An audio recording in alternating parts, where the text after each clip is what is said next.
Dr. David Fowler's testimony was so terrible during the Derek Chauvin trial for killing George Floyd that they're gonna review every case that he has ever been involved in forensics.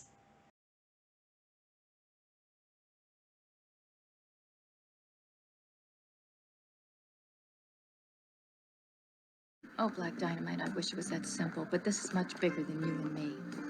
Hey, little mama. It may be bigger than you, and it may be bigger than me, but it ain't bigger than you and me. Can you dig it?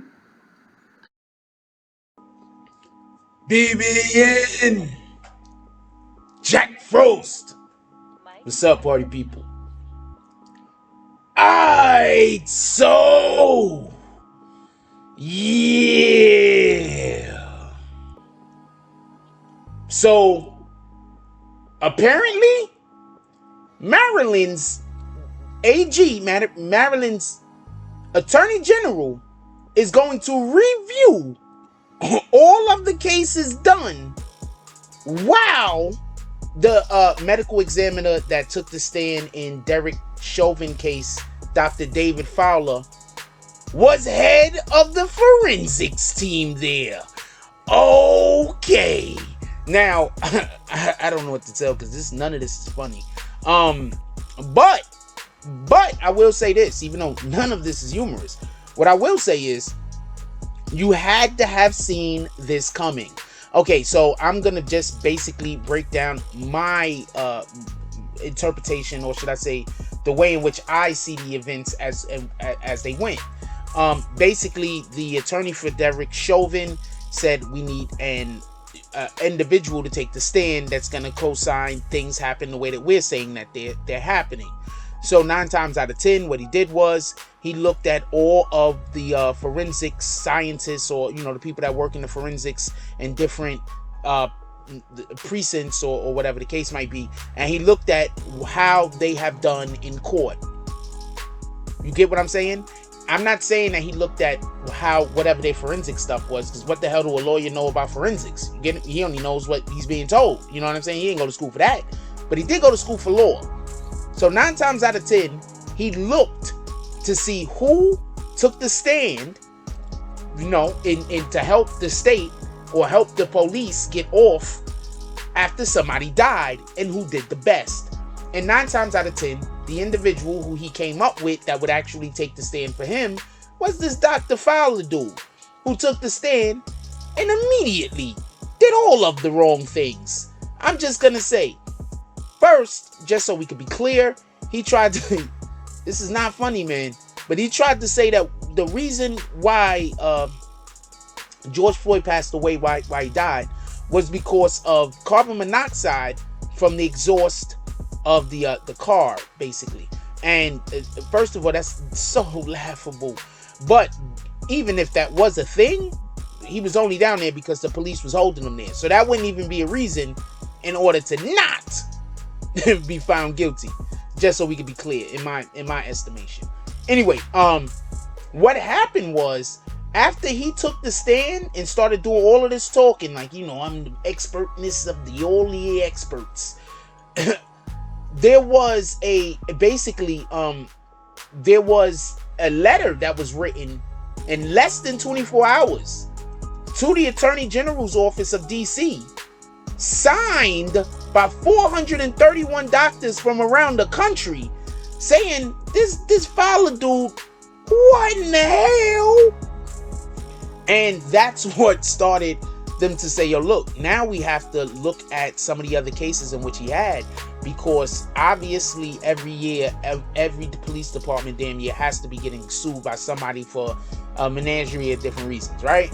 So a case that they specifically are dealing with down there, it's a couple, by the way, but there's 2 particular cases that they're particularly dealing with that has to deal with basically someone dying in the same manner that George Floyd died. Yep, you heard it right. In the same manner. Police saying that a person is resisting arrest, them pinning the individual to the ground, and then that individual just dying. And he has taken a stand in these specific situations, just so we could be clear. And he said they died from everything other than the police fault, basically. No reason to really go too far into that. But one time I think he said like in George Floyd's situation, he said that he died from a lack of oxygen. There was another situation where a young 19-year-old kid, Anton Black, it happened in 2018. He died while in police custody. Basically, he was being held down for 6 or more minutes. He ended up dying. They said that was a sudden cardiac event. Like, yeah, you're holding... anyway, I'm not... See, because I'm going to get upset. Anyway, and there was another situation also, specifically, that they're talking about at Tyrone West in 2013. So, when I'm telling you that this lawyer, Derek Chauvin's lawyer, looked around the country for lawyers, for forensic people that work in the forensics office and have taken a stand before and did well, that's what he did. I mean, that would be the smart thing to do also. So I'm not knocking him for it. That's his job. So shout out to him for, attempting to do his job the best that he could with what he had. I don't know what to tell you. I don't know what to tell you. It's crazy. Anyway, so they're gonna be reviewing all of this guy's cases. And the thing about it is, check this out. They made a point to say, because just so we can be a little bit more clear, some of these cases they're still fighting.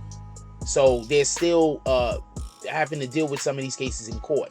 So basically what they're saying is that the forensic office now is just anyone that has to deal with any of these cases, they're not even dealing with them. Like those guys, like they're putting up a wall. Like those guys got to stay over there. Like they can't know what we're doing over here, because right now we have a situation where there's a good chance that we had a forensic guy that he was taking a stand and he was basically, helping individuals get away with murder. There's no other way I can put that. Like this is what it sounds like. So they said that they're gonna review the death of Anton Black, and pardon me, will not involve any state officials. They're gonna review the death of Anton Black. The review is not going to involve any of the state officials or staff connected to a lawsuit filed by the family. And that happened in Greensboro in 2018. So at this point, I don't know what to tell you. This guy went on the stand, opened his mouth, showed the whole world what kind of homer he is. Not a homer in a good way, by the way. Showed everybody what kind of homer he is. And now he'll basically do anything to help police get off when they, whether by accident or on purpose, go over their job and actually somebody dies. So if I was an attorney, or if I'm going to give any attorney out there advice that plans on calling a forensic expert, I'd stay away from this guy. Like, comment, subscribe, join the notification gang. Hashtag Bronx Bombers. Let's get it. I love y'all. Take care of each other. Hug the kids for me. I haven't forgotten about you. And that's all I got on this one. I'm out. If you like this video, please hit the like and subscribe button. If you would like to help dictate the direction that this channel takes, please leave a comment. All comments are appreciated, whether positive or negative. Thank you very much and enjoy your day. And remember, positive thoughts cause for positive things to happen. Let's get it. Mike,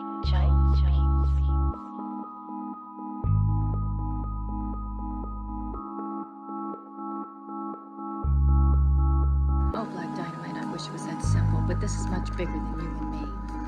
Hey, little mama. It may be bigger than you, and it may be bigger than me, but it ain't bigger than you and me. Can you dig it?